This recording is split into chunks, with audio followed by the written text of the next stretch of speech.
Pemirsa, seorang guru di pesantren di Kota Bandung, Jawa Barat, pelaku asusila yang mencabuli 12 muridnya menjalani persidangan.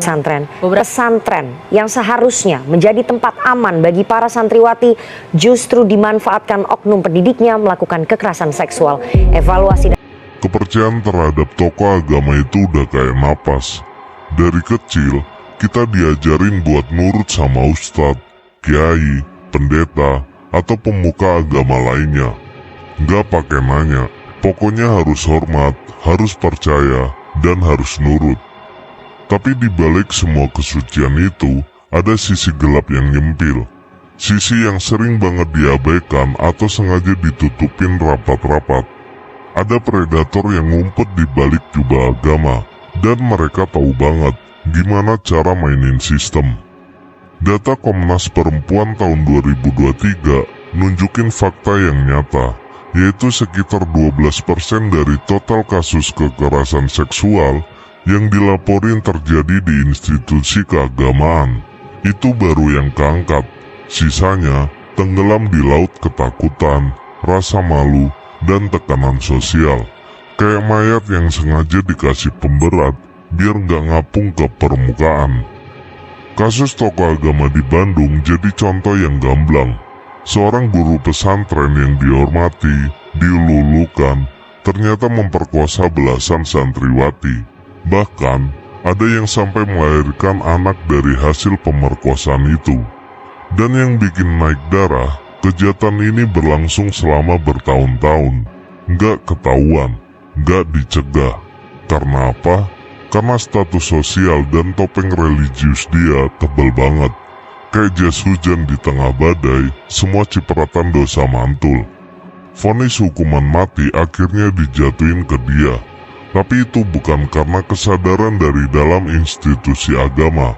Itu murni karena tekanan publik yang udah nggak kuat nahan amarah. Masalahnya itu bukan satu-satunya. Di banyak pesantren lain dari Jawa Timur, Banten, sampai Sumatera Barat, cerita serupa terus muncul. Mereka diperkosa, dilecehkan, dan dibungkam. Modusnya hampir mirip semua. Pelaku pakai status ustadz, kiai, atau stempel suci, seolah mereka wakil langsung dari Tuhan. Mereka nyiptain suasana di mana taat sama guru dianggap bagian dari ibadah, meskipun perintahnya adalah perbuatan biadab. Gak jarang mereka ngeluarin dalih sok spiritual. Ini ujian iman, tes kesetiaan, atau yang paling busuk, bagian dari perjalanan rohani. Korban jadi bingung antara nurut sama guru atau jaga harga diri. Gereja juga nggak steril. Tahun 2022, Keuskupan Agung Jakarta mulai buka suara soal laporan pelecehan yang dilakukan beberapa rohaniawan. Nggak semuanya terbukti secara hukum, tapi munculnya laporan aja udah jadi pertanda kalau ini bukan kasus tunggal. Ini pola, ini sistematik. Kekuasaan rohani yang terlalu mutlak bikin ruang kosong tanpa pengawasan.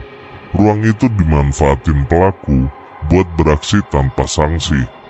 Dan kadang penyelesaiannya malah konyol. Pelaku dipindah ke gereja lain. Korban dibungkam, publik dikasih narasi samar kayak kabut pagi.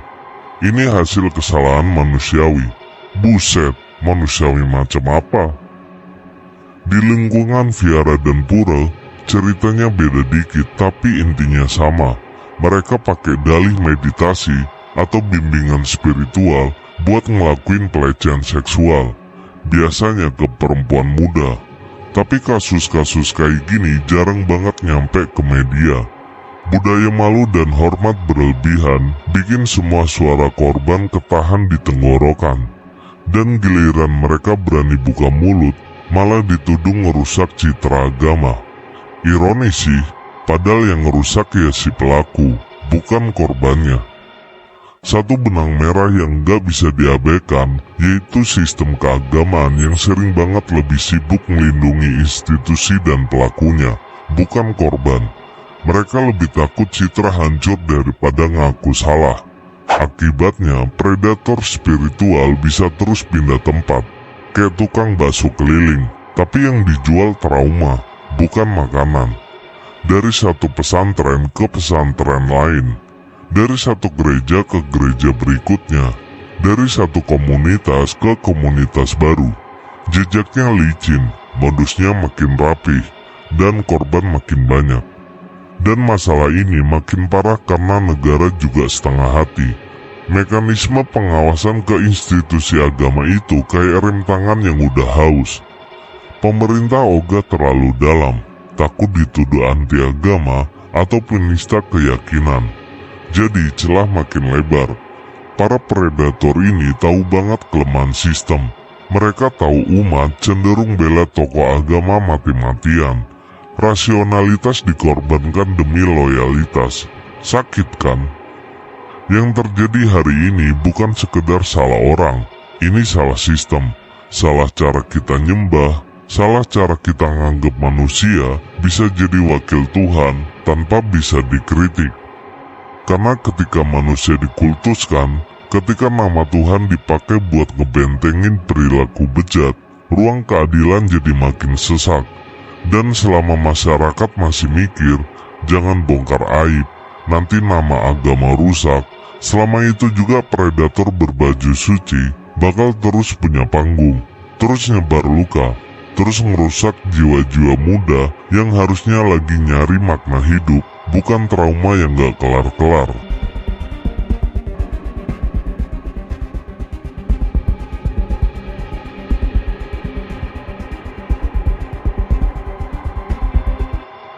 Di dunia yang katanya suci, di mana kepercayaan dikasih full tanpa filter ke pemuka agama, ayat-ayat yang harusnya jadi pelukan malah dipakai buat mukul batin orang. Bukan pakai tangan, tapi pakai rasa bersalah. Tubuh korban udah dinodai, tapi suara mereka ikut dirampas. Dipelintir pakai dalil, dikunci rapat pakai dogma. Sabar itu tanda orang beriman katanya.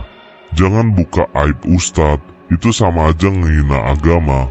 Kalimat kayak gitu bukan cuma jadi tameng pelaku, tapi jadi sel penjara buat korban. Bikin mereka mikir, apa iya gua salah? Apa iya gua dosa karena pengen keadilan? Ini bukan omong kosong. Laporan Komnas HAM tahun 2023 nyatet, 64% kasus kekerasan seksual di lingkungan agama di Indonesia dibarengin tekanan psikologis lewat dalil dan doktrin. Tekanan itu menyusup pelan, masuk dari segala arah, bukan cuma dari pelaku, tapi dari orang sekitar, dari sesama pemuka agama, bahkan dari keluarga korban sendiri. Semua takut sama yang namanya stigma. Dalam kasus tadi di Bandung misalnya, kekerasan fisik itu udah cukup parah, tapi ancaman spiritualnya jauh lebih ngeri. Korban dikasih tahu, melawan guru itu dosa, nanti kena kutuk satu keluarga.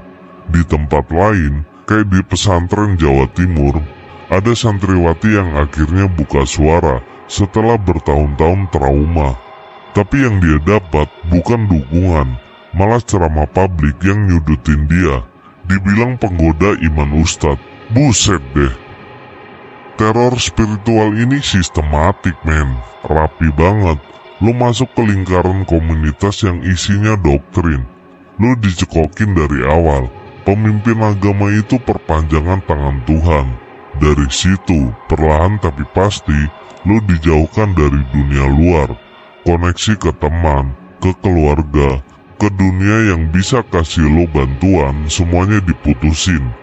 Lo jadi sendirian, dan ketika pelecehan terjadi, lo udah gak punya siapa-siapa buat cerita. Lo udah dikurung dalam rasa takut, malu, dosa, dan bersalah. Lo mikir, kalau gue ngomong, gue bisa ngancurin segalanya. Agama, komunitas, bahkan Tuhan. Lo mikir lo kecil, dan suara lo gak penting. Institusi yang harusnya jadi tempat perlindungan malah berubah jadi tembok tinggi yang nutupin pelaku. Laporan korban seringkali diputer-puter, disalah-balikan, bahkan diabaikan kayak gak pernah terjadi. Kadang malah diminta maafin pelaku, dibilang ya udahlah damai aja. Semuanya demi jaga nama baik lembaga. Korban disuruh bawa trauma sendirian, jalan terus seakan gak pernah ada luka. Negara pun kayak gak punya nyali, takut disentil ormas, dan takut dibilang anti agama. Kayak ibaratnya pemerintah jalan di atas tali tipis, terus pura-pura gak lihat kalau ada jurang di bawah. Budaya kita juga gak kalah menyumbang masalah. Dari kecil, kita diajarin buat tunduk sama orang tua dan pemuka agama. Kata-kata mereka sakral, gak boleh dibantah, gak boleh dilawan. Dan ini jadi pupuk buat teror spiritual tumbuh subur. Anak-anak tumbuh dengan rasa segan yang kebablasan. Critical thinking dianggap durhaka. Padahal di kasus kayak gini, keberanian buat mikir kritis itu nyawa. Banyak korban baru sadar mereka korban bertahun-tahun setelah keluar dari komunitas itu. Ketika udah cukup jauh secara emosi dan pikiran, baru ngerti, oh gila, gue pernah disiksa ya, gue pernah diperkosa nih, dan gue diem. Luka yang baru bisa diurai ketika semuanya udah telat. Perjuangan korban itu gila berat. Mereka bukan cuma ngelawan pelaku, tapi juga ngelawan sistem yang dibangun dari kepercayaan, dari doktrin, dari rasa takut yang ditanam sejak kecil. Setiap kali mereka pengen ngomong, langsung disambit sama label, tukang fitnah, penghancur agama, dan pembuat gaduh. Padahal justru mereka ini yang lagi nyelamatin esensi agama itu sendiri, yaitu keadilan, kebenaran, dan kasih. Selama negara masih demam panggung buat ngadepin realita kotor di balik tembok suci, predator spiritual bakal terus lahir, terus berkembang, dan bikin korban-korban baru yang lahir dalam sunyi. Yang kita butuhin bukan cuma pasal hukum atau SOP baru, tapi revolusi cara mikir. Menghormati agama bukan berarti ngebungkam kebenaran. Melawan kejahatan berselimut ayat justru bentuk iman paling berani. Dan itu yang selama ini nggak pernah diajarin di mimbar-mimbar suci. Predator berkedok agama itu tuh bukan sekedar soal oknum bejat. Ini buah busuk dari sistem yang udah lama banget bobrok. Sistem yang lebih sibuk ngejaga reputasi institusi daripada mikirin nyawa dan trauma korban yang sebenarnya. Di negara kayak Indonesia, di mana agama ditempel kayak stiker di KTP lo, nyentil pemuka agama sedikit aja bisa bikin lo dicap penghujat. Padahal, justru karena dianggap suci, mereka makin bebas ngelakuin apa aja tanpa takut dipertanyakan. Akhirnya tercipta ruangan kosong, ruang gelap yang diem-diem jadi lahan subur buat kekerasan seksual tumbuh, berkembang, bahkan diwarisin turun-temurun. Kayak penyakit genetik, cuma ini bukan di darah, tapi di sistem, di cara pikir, di budaya tutup mulut yang dilestarikan. Selama institusi keagamaan masih hobi main aman, selama hukum negara masih jongkok di hadapan tekanan politis agamis, dan selama masyarakat lebih takut ngelukai simbol suci ketimbang melindungi anak-anak mereka sendiri, predator akan terus punya panggung. Mereka bakal terus naik ke mimbar, nyuruh lo buat hidup lurus, ngomongin surga dan neraka, padahal diem-diem mereka sendiri lagi ngejar korban berikutnya. Lo pikir mereka bakal berhenti? Enggak, karena sistemnya ngasih mereka karpet merah. Kalau emang mau ada perubahan nyata, solusinya harus brutal, dalam arti berani tanpa kompromi. Harus ada garis tegas. Lo boleh hormat sama agama, tapi jangan bego sampai nggak bisa bedain mana iman, mana pelanggaran hukum. Ngasih kritik ke tokoh agama bukan berarti lo kurang iman. Itu justru bukti lo peduli sama ajaran yang benar. Pendidikan soal ini harus masuk ke akar. Anak-anak muda harus diajarin dari awal bahwa mempertanyakan bukan bentuk dosa, tapi bagian dari iman yang sehat. Karena iman yang sehat itu bukan tunduk membabi buta, tapi berani buka mata. Hukum juga nggak bisa lembek. Perlu sistem yang beneran bisa ngasih rasa aman, apalagi kalau pelakunya tokoh agama. Harus ada mekanisme yang berdiri sendiri, independen, dan gak bisa disentuh sama hierarki apapun. Masyarakat juga gak harus berhenti ngelindungin simbol. Kita udah terlalu lama takut ngerusak citra agama, sampai lupa bahwa citra itu gak ada artinya kalau isinya busuk. Keberanian buat ngadepin keadilan harus lebih tinggi daripada rasa takut lo terhadap label penghujat. Karena perlawanan ini bukan perlawanan terhadap Tuhan, bukan juga perlawanan terhadap iman. Ini justru bentuk tertinggi dari iman. Lo bela yang lemah, lo lawan yang zolim, dan lo jaga kebenaran meskipun itu nyakitin reputasi institusi. Dan selama kita masih milih diam, masih mikir jangan buka aib, masih nyimpen ilusi tentang kesucian, kita nggak cuma nyakitin korban, kita juga ngebunuh esensi agama itu sendiri. Iman yang sebenarnya nggak butuh dibela dengan kebohongan. Karena kalau lo harus bohong buat jaga nama Tuhan lo, berarti lo lagi jaga ego manusia, bukan Tuhan.